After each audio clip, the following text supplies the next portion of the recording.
Some key example of the version for calculating well-test uncertainties, not with the fundamental example and not with the advanced example, but with the hyper-advanced version, shall I say. And you can see this one is way more elaborate because, for example, the number of input has exploded. You have matrix porosity, reservoir thickness, Wilbur radius, and all of the input data on the left. And you have a lot of parameters you can choose from in model selection. So you don't have only errors from input data, such that are called here basic data, but you could relate to as static data. They are preliminary. They're sort of preliminary knowledge to knowledge about well-test results, and you can eventually get them from your logs when it comes to porosity, or for sampling when it comes from oil viscosity or volume factor, or total compressibility, or from errors on your production rate. On the other hand, the one on the right hand section, they are more related to the fluid that is measured, and they are specific of the match, of the quality of the match, and the error you get on the match, usually calculated by least square method. It's not necessarily the best method, but it's the one very commonly used in most well-testing analysis packages. So, to show you how it works, so to summarize this hyper advanced version, it has not only a generic, something better than a generic well-test uncertainty on the output based on many cases. It doesn't have only the same generic error produced as a probability density function using a normal function. No, it goes much further. It takes all the input from static data, all the input from the match, and actually this is the error on the model selection, and very few conventional software packages do that, and if they do it on other elements, and this comes not as a competition to existing software packages, but as an add-on. So when you produce your well-test results, you can run this as a post-processor. It doesn't affect or alter the quality of your match, but actually it displays the error, it reintegrates the error, and produces a final result at the end, combining the error from both the model selection and the static data. So to show you an example, we can look at matrix porosity. We can choose different probability density functions. You can choose normal function, triangular. There are some rule of thumbs that we can explain during the support process. And then you select your high value, low value, and the peak value at which you have your peak for the triangular. You can do the same with the normal function. You can select and you can choose the mean and the standard deviation, and each box is adapted to the sort of input required. So uniform, you get a high and a low value. So each of them is adapted. But this is if you want to go a bit away from the common rules that we will suggest and recommend on each static parameters. So it gives you flexibility. It also allows you to choose yourself what high, low, and mean value you want to have, and instead of using necessarily our guidelines.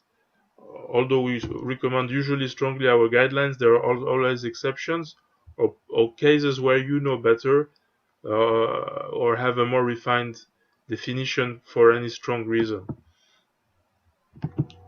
So that's for the static data. if we shift to the model selection, the good thing it's split between early times, middle times, and late times. So you can choose all the combinations of model from early times and middle time and late times in your well testing. So you can select wellbore storage and skin, and you will be asked to provide the high and low value on each of the match parameter. So CD exponential to S, time match, pressure match. And you have it specified for each model. So you have match parameters that are required for initial for vertical penetration, for example HWD, ZWD, or you can have cases for infinite fracture, and you have CDF, you have match that are specific for each cases. Yes. So you have your match for fracture. You have other types, more complicated partial penetration. You can get slanted partial penetration with the theta angle and or horizontal well. So this is very refined and defined for each case. For the middle time, you can have just click OK and you won't go further, or double porosity behavior, and you get all the match lambda exponential minus 2s, etc. and so forth. So you have very very exhaustive list of requirements, and the same for late flow. I'll let you have a look at it. So you have your distance to a fault and some caution. You have, in case you need the two distance, and you can select your probability density function the same way. Or you can just choose an infinite extent, and just like for homogeneous behavior, you will be put in a default mode. And once you get all these parameters, you can go here and click Run. And this is going to generate all the probability density function for all your input on the static data, and so the variables, and on your model selection, so on the parameters of the model. So you click Run, and once all of these are generated, it can take up to 3 seconds. You click Run for the Monte Carlo simulation, and that will provide your output results, all your margin of uncertainty or of error on every output parameter. Once this is finished, you click Display Result, so it's displayed in the graph. So you have a graphic display. So to skip the time that it takes to process all this is usually 1 to 3 seconds, can go up to 10 seconds.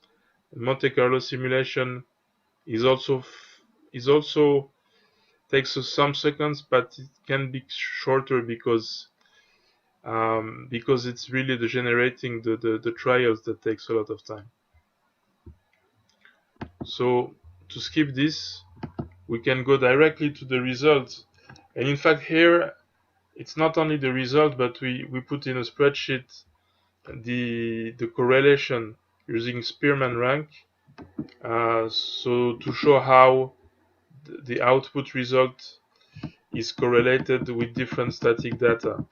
So you have the influence in percentage here on the permeability. This is a specific case, and this is not mentioned here, but you can see what is the static data influence on every case.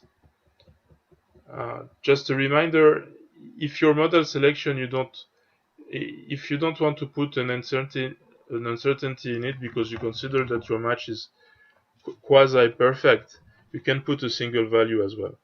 So here is an example. We have a module, an additional module that can calculate correlation of the result versus every static data input, just like you have in other packages.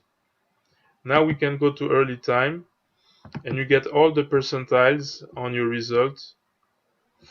This is a modeled case, so for vertical permeability, horizontal permeability, and other parameters relative to partial penetration. You can have all the values with a lot of detail, so you'd have to cut some of the decimals here because of the precision, but you get the mean and max you value, you get the average, you get the median, you get kurtosis and skewness, and all the percentiles. So that's quite great indeed. This is, for example, simulated for a double porosity milieu. So you get some of the parameters for double porosity in middle time and all the same statistics. We can proceed on to late times, and if you have a channel, for example, or a wedge, you can have distance to the faults, from your well to the faults, and all the statistics, the same stats. Now if we proceed further, we get the display. Here we have put here what's the output probability density function for horizontal permeability and all the other parameters. So that can range to different cases. You have here your conductivity and other parameters, your horizontal permeability. That's for early times. If you shift to middle time, then you can have your match. So you can have, for example, the omega factor calculated with two different methods, omega from pressure match and omega from derivative match. And if you go to late time, we display distance to a fault, to one of the faults, and you can get the statistics and you can see where it's mostly concentrated towards low value in this case, and fading away towards higher values. So that's the total output of this type of simulation. I hope you enjoyed it, and thanks for your feedback.